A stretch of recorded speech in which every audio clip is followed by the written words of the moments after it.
Now, about 150 women leaders from 35 African countries converge in Nairobi beginning tomorrow morning to push for inclusivity in the implementation of sustainable development goals by African governments. The two-day event will be the first Pan-African meeting to compel governments and global partners to commit to effective implementation of the SDGs by 2030. In studio to help us understand more about the meeting and the agenda is Crystal Simeoni, who's head of advocacy at the African Women's Development and Communication Network, FEMNET.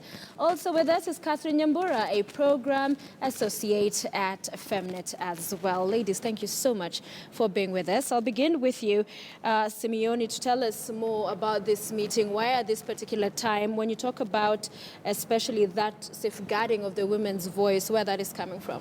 So the Millennium Development Goals came to an end, and in its replacement was a Sustainable Development Goals that took off in 2015. This is the very first and the biggest Pan-African convening of African women's organizations. And as you said, we're bringing together over 150 women's rights organization representatives from over 35 countries. It's the biggest one we've ever had in the Global South. Yeah. So we're very proud to make sure that Africans' women voices are heard. And it's a strategy space, really, to make sure that we convene, we decide what our priorities are, and so that we can voice them effectively and make sure that we have full and meaningful participation in the process in terms of implementation of the SDGs, but also making sure that we follow up and hold our governments to account. Yeah. Safeguarding suggests that we already have made some progress. So what is that progress you'd say so far that has been made in as far as the gender and women voice in society? Thank you. So in the SDGs, we have a standalone goal on gender equality and women's rights, Goal 5. But in the other 17 goals, we also have agenda targets that mainstream gender equality within the SDGs. And also the meeting will also focus on African Union, Agenda 2063. That's the African Union blueprint for the next 50 years of development from 2013. So it's more or less really ensuring that we cement and concretize commitments in those gender equality commitments in those agendas at the regional level in terms of continentally and also globally. And for us to get the gender goal, it took a lot of engaging with the governments to just have that goal there and the targets that are the 9 targets on the gender goal. And so safeguarding means we want to see those goals and the goal implemented, the targets also realized, and in a way that continuously embodies the spirit of gender equality at the time of commitment. Yeah. I know that in East Africa, Rwanda, in as far as the political space, is doing very well in having women in top leadership. In all the countries that you have involved in this meeting, who are the ones that you'd say are laudable in as far as the measures that have been put in place that will perhaps even have a key voice as these talks continue? Well, as you say, Rwanda definitely is on that list. Different countries are making strides in different ways. There's an appreciation for the fact that democracy and governance spaces in different countries vary. And so it's hard to say which countries are at the top, but there are strides definitely in different countries. Kenya, for example, is a good example. And as we go through the election process this year, you can see there's a push to make sure that there's a inclusivity in our processes in the election cycles as well. And it's happening across the continent. FEMNET is doing a lot to make sure that women's political participation is at the top of agendas in countries and political processes. And it's one of the things that we will definitely be discussing in the meeting over the next 2 days. Yeah. It's interesting you cite Kenya in terms of politics, because many would say Kenya appears to be drawing back in as far as some of the progress she'd made before, because in as far as the cabinet is currently constituted, it's not meeting the not more than 2/3 gender rule. But also we saw that ruling from the court compelling members to be able to come up with a mechanism, failure to which one could have parliament dissolved, which perhaps many will not care because their terms are coming to an end anyway. But how exactly do you describe for you Kenya? And is it a lack of political will before we move away from the political space? But when it comes to women, because in terms of the electorate, you have more women, but we don't have many women being voted into office. My response to that will be a little bit different from the angle. Yeah. For example, the commitments made towards women's leadership were at a time when we had programs like commitments like CEDAW and Beijing 20 years ago. And such meetings like this one remind governments of their commitments, right? So you may be backtracking in a sense that we're not getting the numbers we have, but a meeting as we have now at the regional level will be reminding African governments that we are still here and we're still watching 20 years later. Yeah. And so even though we are not getting the numbers we anticipate to have, we are employing new strategies to that effect, and also using courts, for example, to call for ruling, right? When you already have commitments not being realized, is it resourcing as well? We also know very well that the gender equality agenda is not very well resourced, so it means there's not as much resources going into building women leadership for them to even vie, and those who are vying, they don't have as much resources to compete with the other political aspirants who are male.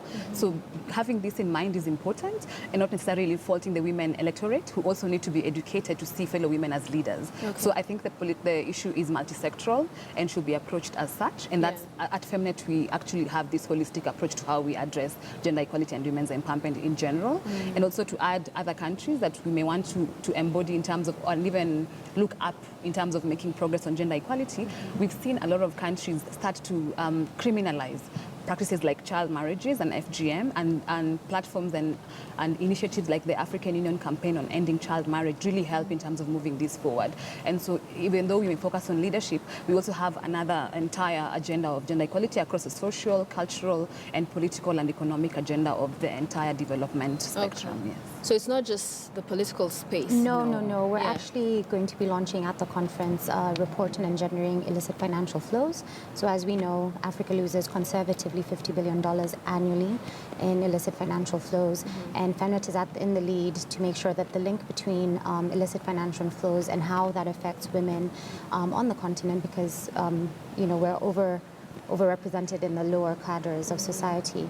And it's the first attempt at making sure that we collect the knowledge, we generate knowledge and data, which is extremely important as we work towards making sure that we fully implement the SDGs. So information and research and building a body of knowledge that make those links to gender and how women are disadvantaged is extremely important. So we will be launching a report on the same on tomorrow evening, actually. Yeah. And so we're making sure that it gets out and people read it, and so we can continue to push to make sure that women's participation in these spaces, which are sometimes considered very, very technical, that we're there. Yeah, because you mentioned as well female genital mutilation, and in this day and age, 21st century, continues to be a huge challenge. Do you feel there's been progress made in as far as just awareness and getting these communities, whether it's to adopt different cultural practices that still mark and embolden what it is they want, but still not in the fashion that FGM does?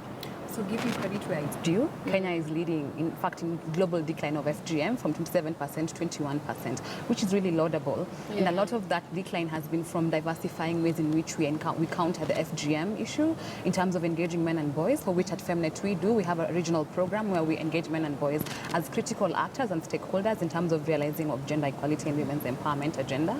And also, if you look at many communities where we have FGM, replacing FGM with what we call alternative rites of passage, where we have girls probably having much more empowering experiences that make them transition into womanhood, as opposed to having them being cut, is largely being adopted. As for child marriage, there's no alternative except for that to be completely abolished. But I realize that while we want to get to a place where we have moved away from these practices, we also want to move to a society where women are agents who control their own bodies and who have say over what happens to their futures. And that also means not just FGM, but also other harmful practices, including that some that we may not call them as such, like normalizing violence, for example. Right, so it's a much more broader agenda than just one of the issues. Yeah. So as we bring this to a close, finally talk to us about what it is. You've mentioned some of what we'll be seeing happening tomorrow and the day after, the key highlights to look out for in your conference. So we will be, as we said, we've got over 150 women coming from across the continent and beyond. We've got women coming from the global north as well, just to make sure that there's synergies between the both spaces and to make sure that we have one voice. We will be coming up with a roadmap and really concretizing our messaging to governments, to the African Union and to our individual governments, to say no decisions of women without us there, and making sure that we are a critical element and part of the process in a very meaningful way. And by this, I don't mean just making sure that there are women present, but there is space for us to contribute and to make sure that our voices are heard and our priorities are considered as we implement and follow up on the SDGs. Yeah, and in terms of the women in Kenya leadership, who will be gracing this conference? So we have the CS of Gender, who should be opening our conference tomorrow and giving the keynote address. So we do have government participation, we have UN participation as well as African Union participation as well. Yeah. Somebody watching out there who'd want to be involved as a woman, whatever the capacity, what do you tell them? So currently we are trending on Twitter, hashtag #FemAfricaSDGs, and the hashtag is an infusion of English and French because we'll be Pan-African and we'll have both French speakers and African women and English speakers are joining us. But also just to make sure that we collectively follow the conference, not just tomorrow as a happening for the 2 days, but in upcoming events regionally and globally. In May, we have the African Regional Forum on Sustainable Development. We have the Africa-EU Summit, and we'll be having the high-level political forum. So we see this as a pivotal conference where we start to define women's roles in those very important spaces. All right. Many thanks, ladies. With us in studio has been Crystal Simeoni next to me, Head of Advocacy at Femnet, and Catherine Nyambura, Program Associate as well at Femnet. We thank you and wish you the best. Thank you very much. All right. Let's continue.